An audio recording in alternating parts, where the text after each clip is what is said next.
Welcome to today's webinar, How to Mobilize a Remote Workforce as a Tech Leader. I'd like to introduce our moderator, Jason James. Jason James serves as a NetHealth's Chief Information Officer and leads the development and transformation of all IT applications, infrastructure, security compliance, support, and operations.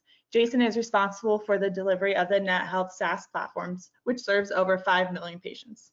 Jason holds various awards and nominations, including a 2014 finalist for an Atlanta Technology Professionals Gala Award in the Enterprise category, and a 2015 finalist for an Atlanta Technology Professionals Gala Award in the Technology category. In March 2020, Jason was named finalist for Pittsburgh CIO of the Year. Jason, I'll let you take it from here. Sure, thanks for having me today. I want to give a shout out to this panel and everyone joining on the call. It looks like we have quite a few that are joining throughout America. I am CIO for NetHealth. NetHealth is a SaaS-based healthcare company headquartered in Pittsburgh. I am joining you from my home in Atlanta, Georgia, which as I look out my window is somewhat of a rainy day today. Man, who would have thought 2 months ago that the vast majority of the US knowledge workers would be working from home, right? How much has changed? If we look at stats today, nearly 19% of the US workforce is unemployed. Those that are employed in a different sense. About 6 weeks ago, many of us got the announcement that we were moving teams to remote only. Some did that well. Some stumbled, some had lots of problems doing that. And there were a large part of our workforce that wasn't able to do that. And we'll talk about that as well. But if we look at what happened, and I'm no epidemiologist, but what we were facing was a global pandemic that reset the world and moved into the largest societal shift since World War II. Planes came to a halt. You know, I think about my own hometown, and Atlanta, Georgia is home to the busiest airport in the world. 3 weeks ago, the CEO of Hartsfield, of the airport here, said they do not expect air travel to resume to pre-COVID levels for 3 to 5 years. It's suffice it to say there's probably not an industry that hasn't been impacted. And we're going to talk to some leaders today and how it's impacted them, what they're doing to enable their workforce, what they're doing to enable the business and remain operationally resilient. We have a great panel for you today from diverse backgrounds, diverse organizations, and I'm going to kick it off and I'm going to let them introduce themselves. They each have such a unique background, and I want you to hear from them. I want you to hear their story. I want you to hear how they are coping with crisis from a leadership perspective. We're going to start with Tacita Moray, and I'm going to hand it off to you, Tacita. Sure. Thanks so much. I am Tacita. I am the VP of Engineering at ActBlue. ActBlue is a nonprofit organization. It's a grassroots fundraising platform.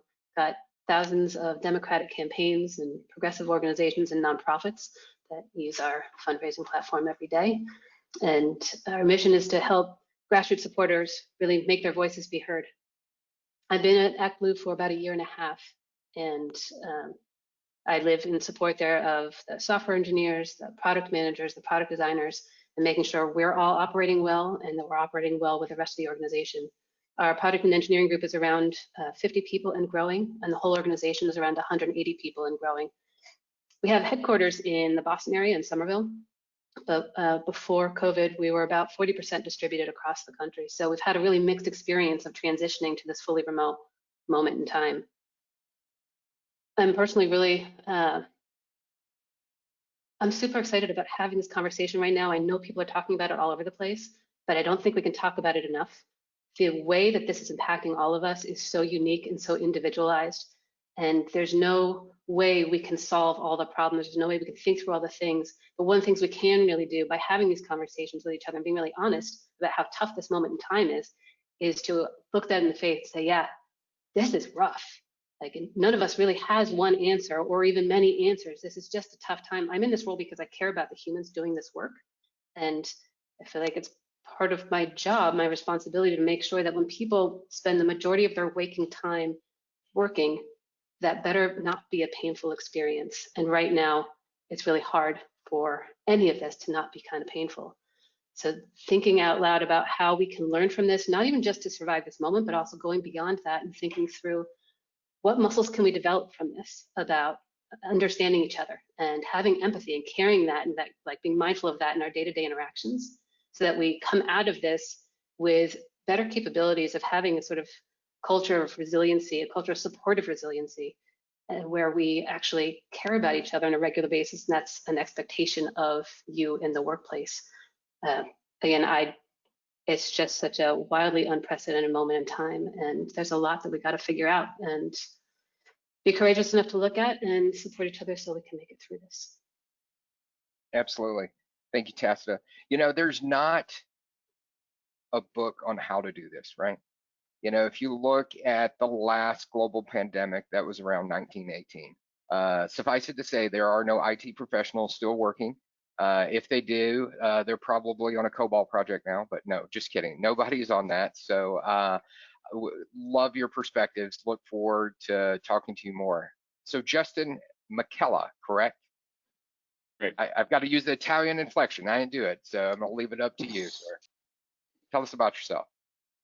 Sure. So my name is Justin McElligott. I'm also here out of Atlanta, Georgia, actually, but I'm originally from Boston.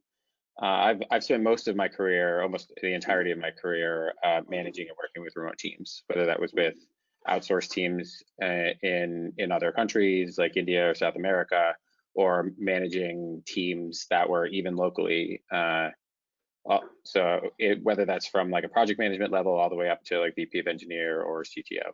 One of the companies I worked for a few years ago, we actually had most of our team that was local, but people were so far spread out around Atlanta that we ended up not going to the office very often anyway. So it was effectively remote management. Now I'm the managing partner of a software consulting firm here out of Atlanta called 4eyes Labs, but we don't really have an office except for a place to get mail and other like paperwork. So we have clients and employees that are really all across North America. So even from a day-to-day basis, we kind of practiced this stuff even before the pandemic, but have had to ramp up and deal with and even advise some of our clients on how best to operate in that world. Great. Thank you, Justin. Being in Atlanta, if nobody's been through Atlanta, there's an interesting meme that says Atlanta is actually now 1 hour from Atlanta. That was a pre-COVID joke, right? You know, but if anybody had ever been here, the amount of time spent in traffic was phenomenal. And so meeting other executives that don't necessarily work out of a traditional office is something I think pre-COVID wasn't as common. I think post-COVID, it's going to be very common. So Justin, we look forward to your insights. Carl Jackson, we'll round out with you, our last panelist. Hi, my name is Carl Jackson. I work for Slalom Build. We're the technology delivery arm of Slalom Consulting. And so our Build organization represents about 1,200 engineers in 9 different locations across the country. And, you know, like Tacita said, we did a fair amount of remote work before this. I think part of the challenge that we're seeing is around decision making at the leadership level. There's a lot of decisions that had to have been made, particularly with very little information, particularly as this started. And I think how a leadership team comes together to make those decisions and to communicate them to the people they affect is something that we've really been looking at and trying to streamline and make sure we get right. But definitely unprecedented times. Yeah, it's a phrase people commonly use over and over again. Frankly, I'm sick of hearing the new norm, so let's not use that. I bet, you know, I was on a call the other day and it was used 80 times. Had I been playing the drinking game, I would have died already. So we won't use that for the participants on this call. Let's talk about, you know, obviously all of you were able to pivot fairly quickly, which is great. I mean, I was literally on calls with CIOs of other organizations, and they were going out and getting laptops at Costco and Best Buy and trying to do whatever they could at the last minute to empower their workforces. There were even organizations that just told people to pick up their desktop, and take it home, right? But Carl, we'll stick with you for a second. You guys were in a much better place. You pivoted. How do you think, as we move into this, we've been in 6 weeks now. Who knows what the end result will be? What do you think has been the most positive aspect of going to remote work, or your organization's done, or something you can share with the audience that has worked well, particularly for your organization? Sure. I think I think this has sped up a ton of things. And where we did have clients or teams that weren't comfortable operating in this model, we're quickly seeing that that we have the ability to cross boundaries that are physical. So it doesn't matter if a team is a mile away from a client, in the client's office, or 50 miles away. We're finding that since everybody's at home, we have access to a much larger talent pool. We can put together teams a lot faster, and still, we have enough of the muscle memory built for collaborating virtually that we can lean in and still make a lot of really positive impact. Great. So Justin, you're also in that realm where you're dealing with enterprise class players and businesses and commercial organizations. How has your business changed to evolve to suit them? Obviously, you guys were more in the forefront of embracing remote work. That may not have been true with all of your clients. How have you, as a leader of not only your own organization, but of acting as that subject matter clients to your client base, how have you helped them evolve? So it's a great question. It's been a push and pull, I would say. Some clients have adapted easier, and some not so much. You notice in some clients that some things slow down, right? Like not to say that people aren't working, but that the added coordination and things definitely takes more time operationally in order to deal with that, right?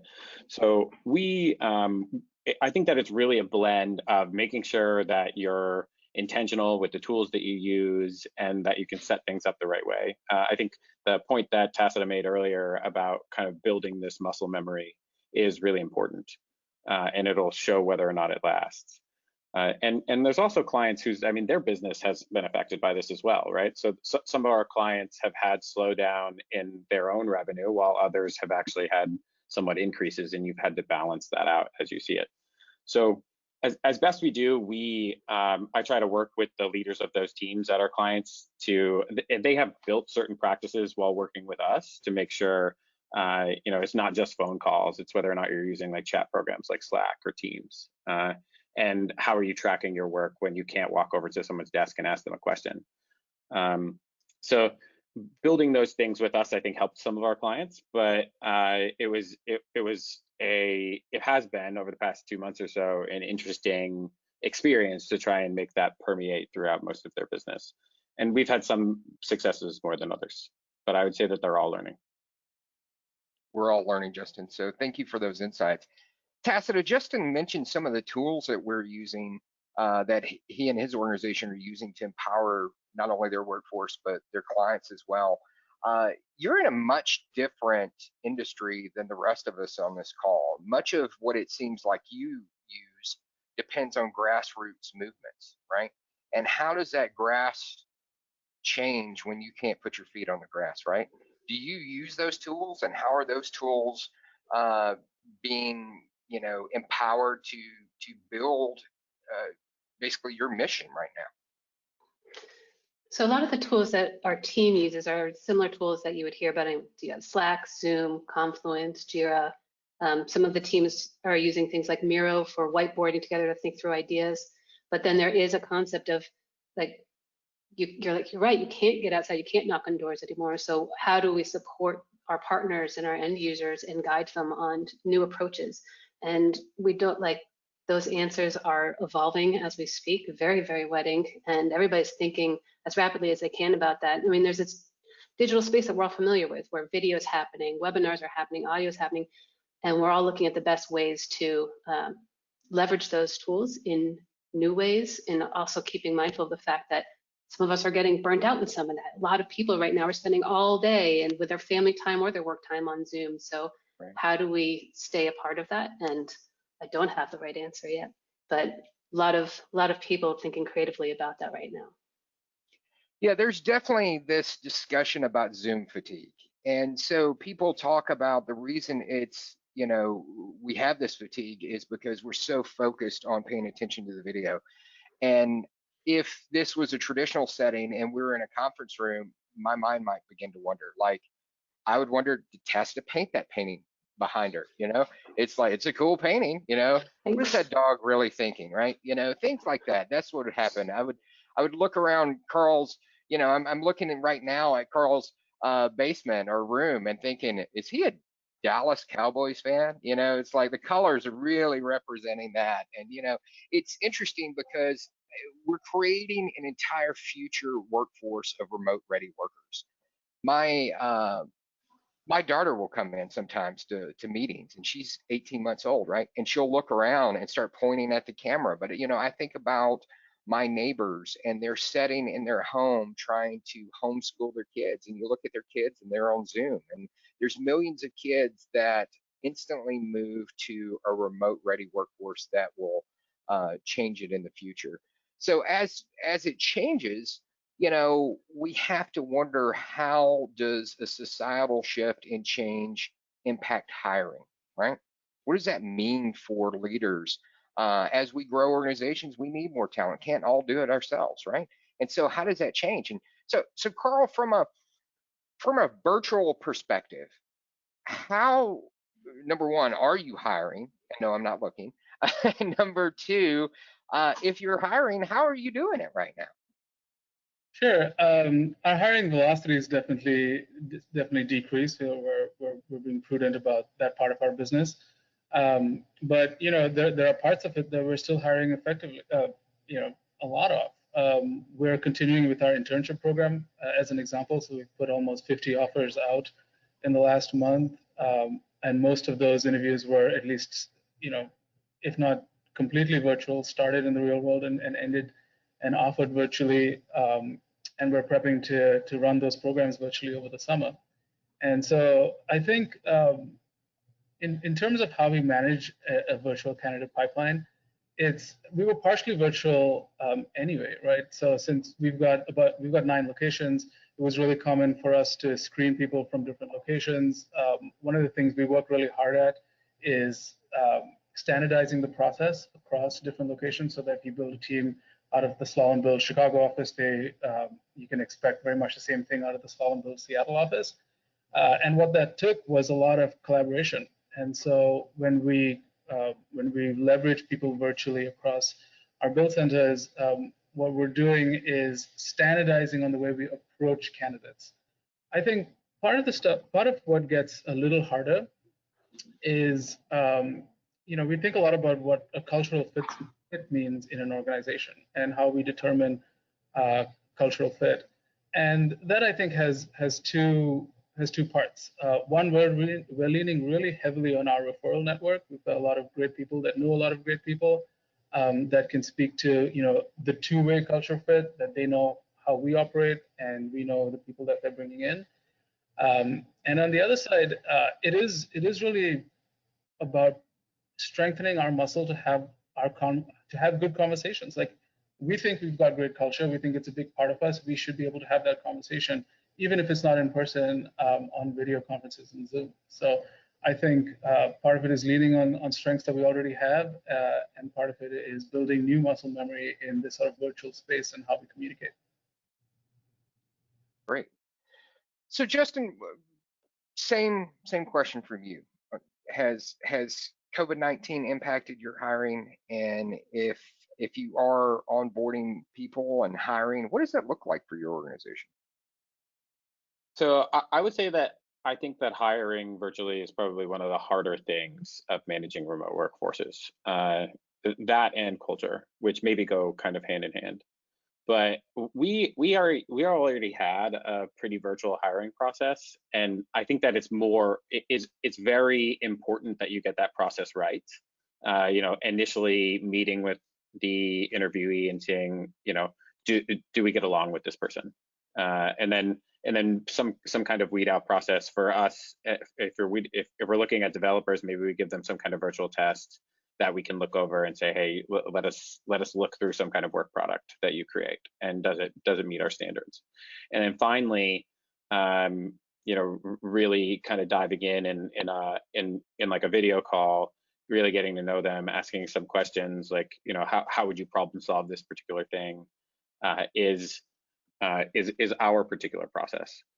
And I think that that is a really hard thing to get right.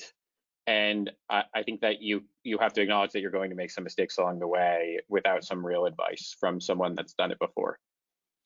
So I would advise that. I like Carl say, like, you really want to rely heavily on your referral networks, just because that tends to be the strongest recruiting arm, even whether it's virtual or not. And then aside from that, looking into things like recruiting firms, like that's not really going to go away. And then looking how other companies have done it before. Great feedback. Tessa, I'm going to make an assumption here, and I'm going to make an assumption that you probably do have volunteers as part of your workforce, which is a little bit different than, say, Justin or Carl. Is that correct? No, our workforce is, we've got full-time employees, and we have internship programs. We have a very large internship program. Okay. And we are still hiring across the board in all departments. So we're actually very similar to a lot of other tech companies in that way. So from an internship process, right? So you may have more internships than, say, the rest of us on this call. How are you using virtual technology to not only bring interns on, but keep them engaged when they might be very young in their career and they're not in an office, right? How are you using that? How are you, as a leader, enabling them to fit in, so to speak, when they're not in the office? I wish I was better positioned to answer that question for you. The internship program is actually outside of the engineering and product group. So there's about, not quite 80, but there's a large number of interns across the rest of the organization. I know that the philosophy we have around our internship programs, that we're trying to give people an experience that really, as closely as possible, mimics the actual employment experience. So you know what that's like, and you're getting that chance to sort of think through that. So I would imagine that a lot that's going on there is the same things we're practicing when we're hiring people for our teams. And we have community Slack channels that are about interest-based, so people can actually like get to know each other there. We have sort of coffee meetup type things once a week where you get paired randomly with people across the organization. And they're 4-person meetings so that you are having those conversations and meeting new people on a regular basis. The teams that you're on, every team is it's got its own pattern of workflows and process and systems of communication, because it's made up of a bunch of individuals who sort of generate their own best practices and workflows that work for that group. And we foster that as much as possible. And so each team, some teams will have virtual happy hours or teas or online gaming, and trying to let people really find those tools that are working for them, while also looking for moments and opportunities where people are functioning across teams, and keeping the communication from turning it to be very siloed. I think there's a risk at this moment in time where you get siloed to only talking to those people that you're interacting with every day. And so it does take a lot of extra intention to find moments where you are dropping in points of conversation that you can connect people across different groups. And that talking with your leaders across the organization to say, look out for, like, some people in my team are thinking right now about baking a lot. Anybody in your team talking about baking? All right, let's get them connected. Okay, everybody over here is talking about whatever awesome meme there is of the hour, and let's get people joking about that together. And it's on us, where we, like in leadership roles, where we can see a bunch of different groups at the same time to help make those points of connection. Does that answer your question? Absolutely, that's great. So we're gonna we've got questions that I'm going to intermingle in that we have coming in from the audience. And so for those that you are attending, I might move some of the questions at different parts. So we're going to get to your questions, but one we had came in was really about, and I'm going to pose this to anybody, any panelist. Are you aware of companies that are focusing on, say, perks of remote workers, right? You know, things that they're offering organizations, things you might be offering your organization that you might not typically find in a more traditional office setting. Love to get anyone's thoughts of the panel about what you're seeing out there in the world. So I don't know about like special perks for like during this particular time. I know that there have been some companies that I've seen that have given out like, hey, here's a particular stipend so that you can build up your home office, because a lot of people maybe didn't have desks at home, right? So they were kind of working off their kitchen table or something. As far as like outside of this, when I've seen companies hiring on with remote work, I definitely see listed that listed as a perk of the job requirement. Like, you know, we're in Chicago, but you can be anywhere, and then listing out, okay, here are some overlapping hours. We expect you to be online during about the same time that we are for the most part. But other than that, if you have to run out to pick up your dry cleaning, that's okay, as long as you don't miss calls, you know. So I think that there are perks to kind of both efforts, but you have to look at what the pluses and minuses are to both of those. Yeah, I don't know about on the perk side, but definitely we're seeing organizations pivot internal IT operations to help support people better as they move remotely. So I know our IT group's been mailing laptops and docks and monitors and all sorts of things that people are used to having in an office setting, right, that they may not have at home. Part of this whole situation is that it moved so fast that you know, we shut offices without a ton of notice, and so there are people that left a bunch of things at their desk. You know, sometimes we have client laptops with us that, you know, that travel with someone, but they may have left their Slalom laptop locked up in the office. And so trying to get through all that, make sure that people are comfortable at home has really been a focus for our IT organization.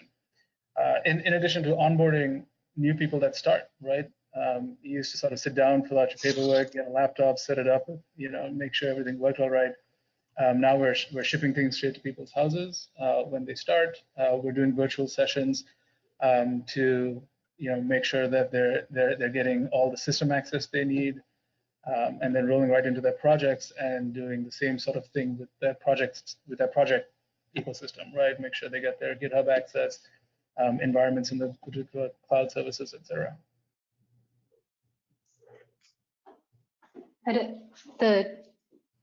Justin mentioned a thing around sort of being able to, you need to run out and do something.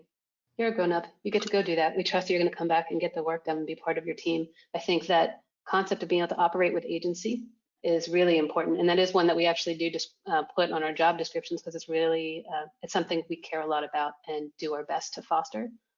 There's a thing that we don't list as a perk, but we talk about during the interview process, and that's our really intentional communication, where especially now when all of your communication is going to be virtual, and that is a different kind of communication than when you're face-to-face, talking about how this is a safe space to be able to have hard conversations and talk about challenges you have, and that you have support through your manager, through your peers, and just sort of sharing what that's like here has been something that people responded really well to, knowing like, yeah, that is going to be tough.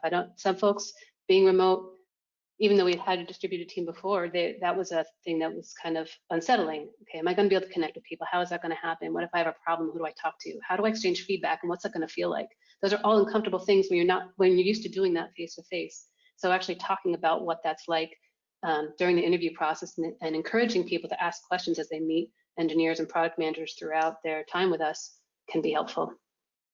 Yeah, that's a great point. Like, I feel sometimes we forget that we're not just working remotely, everybody is actually living remotely.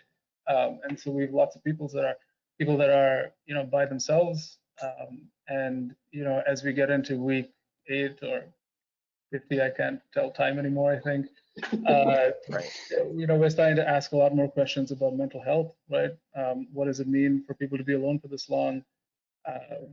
We're a society, and how do we deal with that part of it, and how that bleeds into our work, and how can we support that? Yeah, really astute. I Carl think- brought up. Go ahead, Justin. You were going to say something. I was just going to say, I was going to go back to potentially an earlier point about onboarding that I think we kind of glossed over. Where we as an organization are very much bring your own device. We will supply, like if someone doesn't have a smartphone or a computer, we could supply those if they need it. But most of the time, what we would encourage is we'd give them some kind of stipend so that they could purchase something that they're comfortable with. And I think that brings interesting challenges when you talk about like developers or something, because everybody needs to have, you have security issues, and everybody needs to have kind of a similar environment to be able to operate as a team on, right? Like if I set up my environment in a different way than it is in production or than my friend over there, then when we have to work through issues, we're going to have completely different configuration problems. So we get around that by being somewhat unconventional and going a little bit back to the mainframe days and kind of building our development environments in our infrastructures themselves, and then having our people be able to develop and build and deploy kind of on these centralized places. And that really allows them to it's come a long way in the past 5+ years or so, and that really allows people to really operate on whatever they want, whether it's a thin client like a Chromebook or or a beefed up supercomputer. It doesn't necessarily matter because most of the heavy lifting is being done elsewhere.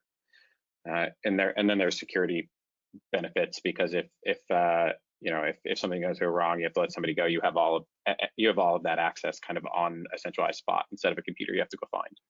So I think the summary that I'm trying to make is that I think that focusing on how to best do onboarding for your organization, be it something as extreme like what we do, or shipping out laptops or something along those lines, figuring that out is important to deal with, not just during this time, but like overall.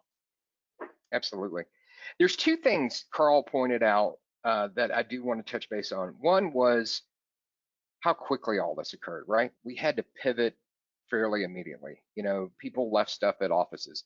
I would not want to be the first one back in the office that has to clean out the office fridge, right? That is just not going to be a positive job. Somebody's got to do it. I've already said, not me, right? The second thing Carl talked about that is important, because we're about to get into culture of it all, but there's one thing that we have to understand when dealing with culture, is that we deal with different personalities as part of culture.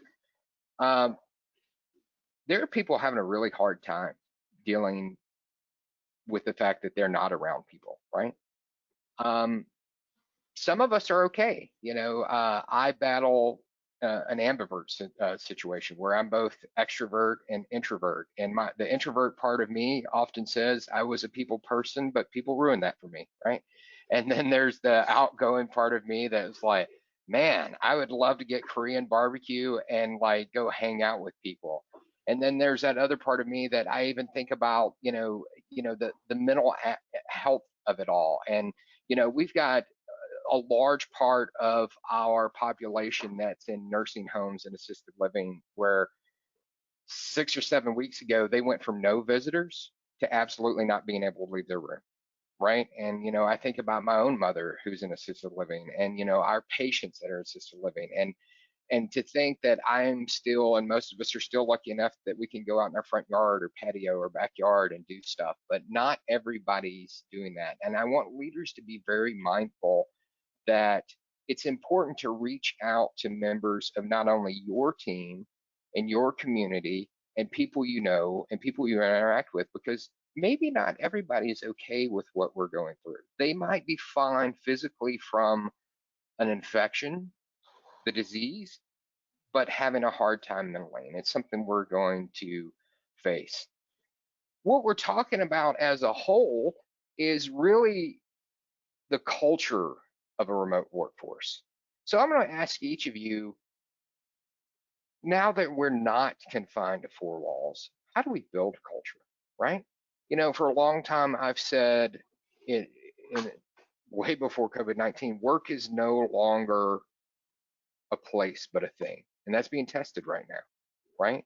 And so as work is no longer a place, Tacita, how are you promoting culture as a leader within your organization through this?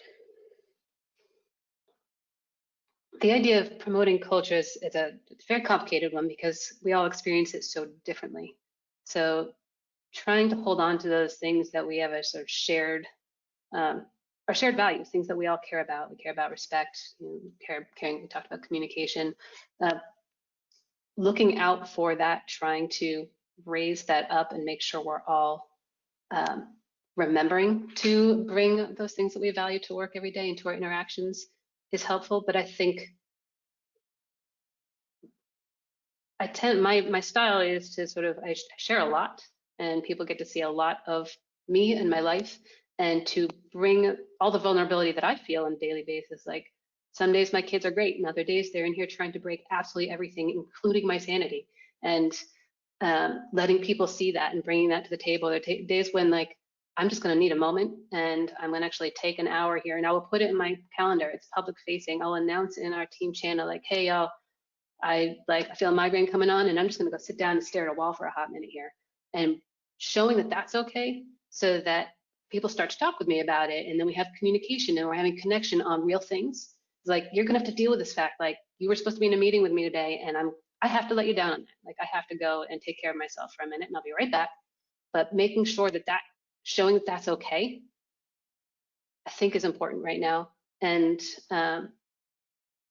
encouraging other leaders in the organizations to do the same for their teams. Having a lot of one-on-one conversations, I think, is essential to building up that trust so people can engage in the culture versus just sort of play along with it.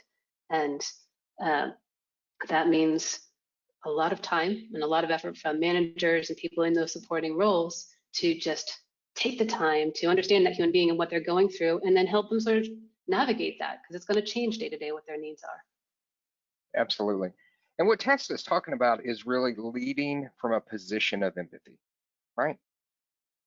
Leading in a way that you know others may be struggling. The one soft skill every leader needs right now is flexibility. So Justin, in terms of flexibility and in terms of empathy, what are you doing to foster and engage a culture, and you guys sound like you've been doing it for a while, when the office is no longer a place? Yeah, so again, a hard question, and I think the answer is really going to depend on what kind of culture you already have as an organization. But I can tell you what we do. I'm a member of, even just outside of work, I'm a member of a lot of communities that kind of span the nation as well as the continent. And I think that for work, it's, even whether you're in an office environment or not, it's important to kind of have that one-on-one time. So Tacita talked about making sure that you're touching base with all of the members of your team and talking to them about not only what's going on in their work life, but personal life, to be able to say, just to make sure that you continue to have that kind of human connection, because it becomes very hard to work if you don't feel connected, if you're not in touch. So I think those one-on-one things, whether they're in a cell phone room inside the office space, or you're just saying, hey, let's touch base once a week or so, are over Zoom, is very important. Aside from that, I find that virtual happy hours are a really good way to kind of bring the team together. Whether it's Thursday or Friday evening, or just end work a little early and just say, hey, let's all just kind of let's all just have a little bit of fun and unwind. And you see a lot of pictures of people doing that on social media, whether that's with their family or their work. And I think that those are healthy. I know, Jason, you said that there's kind of no book on this, but there are a few books on remote work in general. One of them actually called Remote, written by 37 Signals. I believe that's the company. That's it. That talked through a lot of these practices, and they spoke to kind of like once a quarter or once every half a year or a year, they would bring everybody together in one spot and kind of have a party to make sure that people, hey, they got to see each other, whether or not it was on video or not. They kind of got to see and interact. So I think that building that up, we don't have that in-person interaction right now. So I think it's important to acknowledge that and make sure that every so often, be that every week or once or twice a month, to get everybody together and just do something as a team, even if that's as simple as like what my wife's company did when they played digital bingo. You just do something. Yeah. No, I think that's fun. There are two things that Justin mentioned that are worth noting. The book on remote work, there are plenty of books on the subject of remote work. What I was referring to earlier is Leading During a Pandemic. I don't think I've seen one of those, especially from an IT perspective. And the second thing he talked about was really, let's just celebrate day drinking, right? The fact is we brought that back. The happy hour is back. So I don't know if we'll see a return to a 3 martini lunch, but I'm okay with a 2 Mai Tai Tuesday. I'm virtually fine with that. So Carl, let's talk about, how's your engagement going? How are you interacting with your teams, and how do you build that culture? It's more than just saying, hey, I get that you're working out of your home. And by the way, everything we've talked about, there's no break between work and life anymore. You see people at makeshift desk at their kitchen table, and people with their kids running in the background. I've been in tons of conference calls with like children and pets, right? It's crazy, and it's wonderful at the same time. But how do you engage your employees when there is no break, right? There's not that separation of work and home, and how do you keep them motivated? And we'll pivot off of that question to the rest of the panel. Sure. As I think it's about offering a lot of different options, depending on how big the group is, right? Because people are all processing this very differently.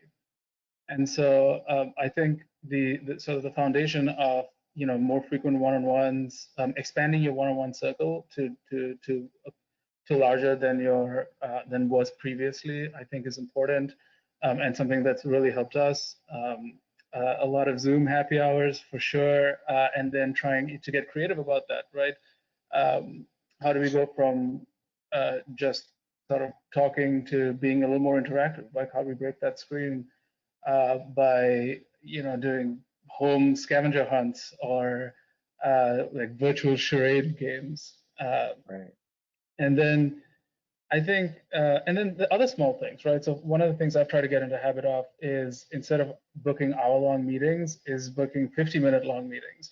I find that I'm in back-to-back video calls from the morning to the evening, and there isn't a lot of break time. And so either scheduling out blocks that say, hey, I'm going to take maximize the opportunity to have lunch with my family while this is going on, and blocking that time off is important.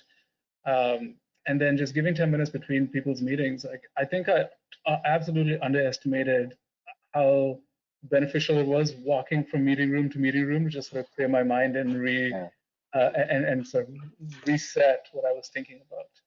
But in terms of engagement as well, we're taking a look at like parts of our culture that we thought were near and dear to us, and things that we're doing is we've got a company-wide virtual hackathon in a long format going, and we're focusing it on social good, right? How do we form teams across our locations that virtually, select something that they're working on and do something to help our communities in this time. We have a maker community that's running. We had a handful of 3D printers in the office right before it closed. Somebody jet over there, grabbed them, took it, and there's a really awesome blog post on our site about how we're running like 3D printing farms making face masks and donating to local hospitals here in Chicago. And it's I think those are parts of our culture where it's like curiosity and collaboration that we're looking to say, all right, how do we expand this? How do we grow this even across physical spaces while we're all virtual? No, that's fantastic.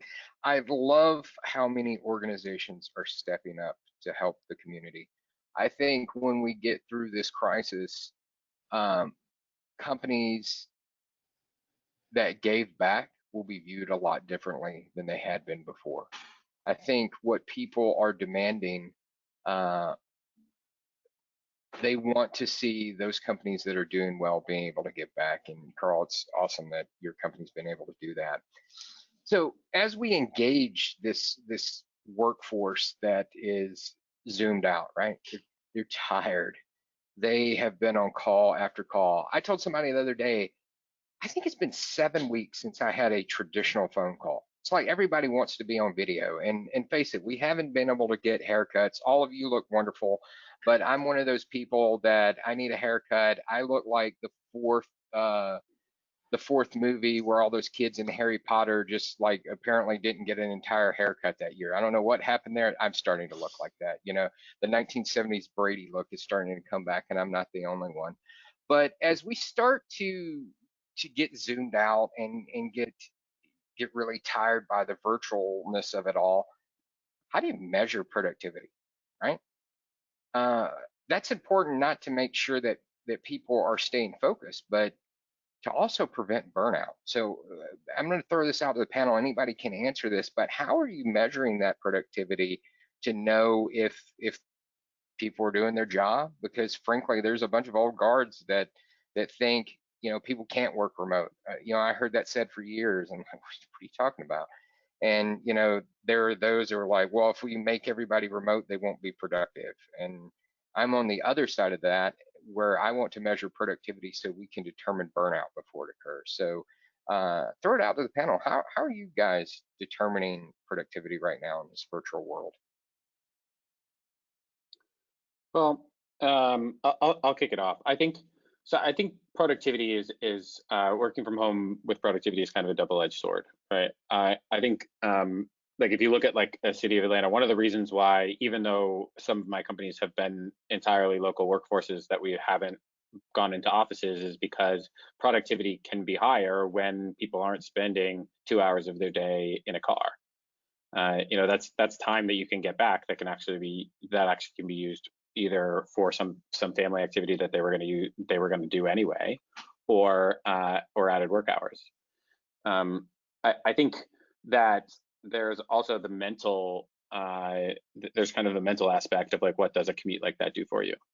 So it can be even more productive to stay home. On the other side, I think that it makes it harder to communicate, so you have to be a lot more intentional.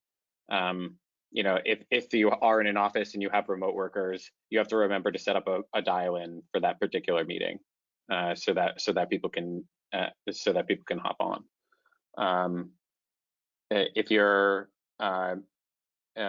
you know, so I think it can go a lot of ways. How we're managing productivity in kind of like the developer and technology space is really based on work product. So, and there are some companies like Google that kind of analyze like lines of code written in like other types of metrics. I've never particularly been in that boat. I think that if we really focus on agile workforce and processes, even in our non-development aspects, whether it be you know, design or finance. And I think that making sure that you have constant updates from people, so that people can present, hey, whether that's on like a daily or weekly basis, this is the stuff that I did this week. Can you tell me where you know, is this good enough for the deliverable, and where can I improve, is very important. So we as an organization are very results driven. If you can do in 20 hours what somebody can do in 40, more power to you, right? Like we are paying you for results, not time spent. So so we focus really heavily on that. And I think that when you're dealing with remote work, there's kind of two things you have to really focus on in my experience. The first one being organization. You have to really, really be organized in order to make sure that everybody knows what they're doing, that you have your communication down pat, so that everybody's on the same page. And then the second part of that being like, how do you actually define what the results are for your team or your organization? How are you shooting for those results? How are you making sure that those results are the right target? And how do you make the next time you do a project like that even better? Absolutely. Anybody else want to chime in? So go ahead. Well, So I would say back to Agile Basics for sure, Justin. Yeah. I'm 100% on that. Productivity is about impact and business value and how that's delivered. And the number of hours spent is a secondary metric there. But JJ, totally on the other side of that, right? Is if you're working from your desk in your house at 7 o'clock, you look up and you're like, man, where's the day gone? And so I think putting some hard boundaries on how a day is split up and how you organize is an incredibly important thing and something we as leaders have to support for people. Right? Absolutely. Absolutely. Go ahead.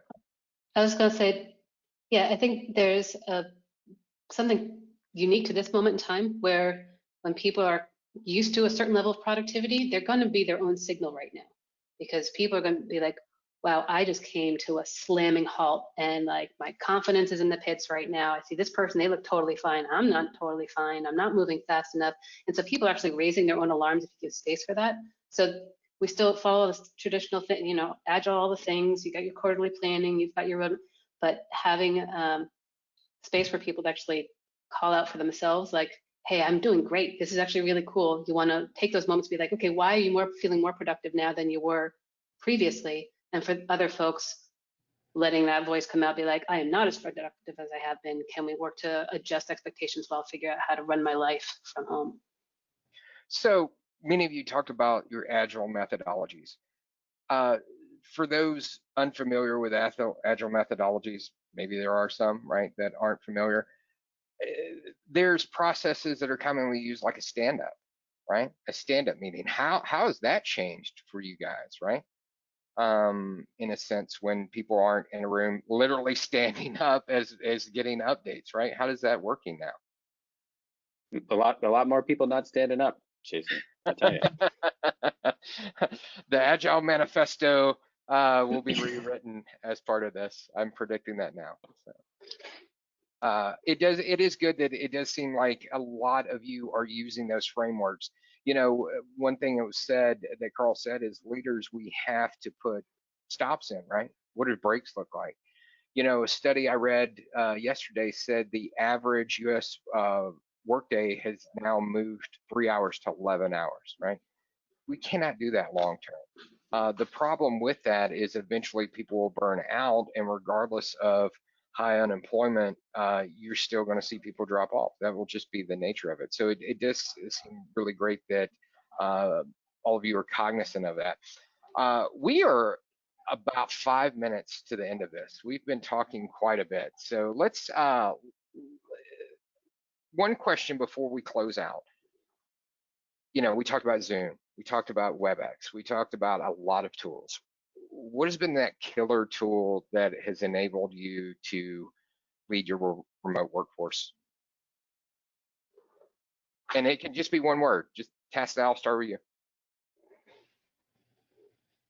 Zoom. Justin. Slack. Carl. Yeah, Slack. Yep. So both tools enable real-time collaboration. Both tools 4 years ago didn't really exist, right? Both tools are now industry leaders. What it has shown is that crisis creates new opportunity. Those companies were doing well pre-crisis. They're booming in the heart of crisis, and now will be culturally changing. Let's talk about big picture. We've got just a few minutes left. How do you envision the future of the workforce, Justin? So I'm not exactly on the sense that like I think that there are some people that think that this is going to revolutionize things and people, we won't have physical offices anymore. I would say that that's a possibility, but I'm not a 100% believer in that. I think that will work for some organizations and not others. But I think that I do acknowledge that virtual and remote work is harder. It is there is a little bit more friction for people that don't interact, that are used to interacting normally. So I think that people tend to go with the path of least resistance. So I do think that we will have a lot more. I still think we will have more. Sorry, my window closed. Are you still there? Go ahead. Keep talking. Yeah. Oh, I was just saying that I think that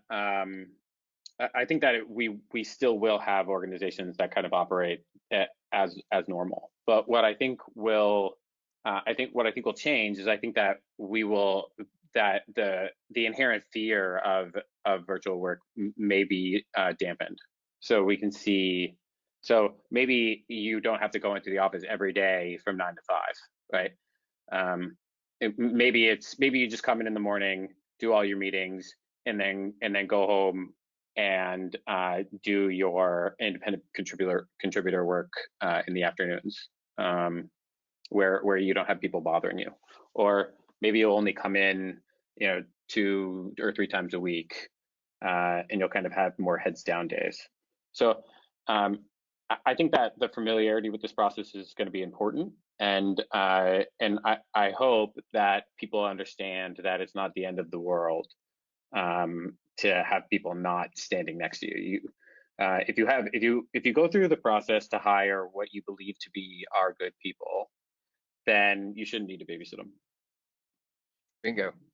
Carl, Tacit, anything you want to close out? We've got about 2 minutes left. I can jump in, just Go ahead, Tucker. building on what you're saying, Justin. I'm really hopeful that trust is going to be a big thing that comes out of this, where people realize they can't actually trust folks even if they're not watching their every movement. And that thing we were just talking about, measuring productivity, finding, being able to trust that the productivity is happening even if you're not watching every step of the way, would be a really cool outcome for folks across all of this. This conversation came up in our leadership group last week, and there's some really amazing ideas that come out of it, right? Maybe our interaction models past all of this are radically different, right? Maybe we start replacing our touch interfaces, maybe we rely more on our AI. Maybe AR, VR finally goes mainstream. There's a lot of outcomes, I think, that are possible out of this. What I hope is that those decisions aren't made from a place of fear. What we really need to do is find a way that we deal with this in a humanistic way and put people at the center. And maybe the next time a pandemic hits, we're able to fabricate a test within a week or a vaccine within a month, and it's not going to affect us that much. And so I hope that we get to expand both in our ability to work remotely and a reduction in our necessity to do so. Absolutely. Well, first of all, I just want to thank Tech in Motion for this great topic. Obviously, it's something very relevant to all of us. We're all remote workers at this point. I want to thank our panel for their great insights. Tacit, Justin, Carl, thank you today. Remember, everybody. Thanks for having us. Absolutely. Remember, everybody, you've heard the term that we're all in the same boat. That's not true. We're not in the same boat. There are nearly 19% of the U.S. workforce that's currently out of work, and maybe some of you on the call are out of work, and I hope you get back to work soon. We're not all in the same boat, but we're all in the same storm, and I hope you each can weather the storm. I appreciate all the leaders and their insights on this call today. I wish you and your families both safety and success, And on behalf of this organization, thank you for joining today. Thanks, everyone. Bye-bye. Thank you. Thank you. Thanks again.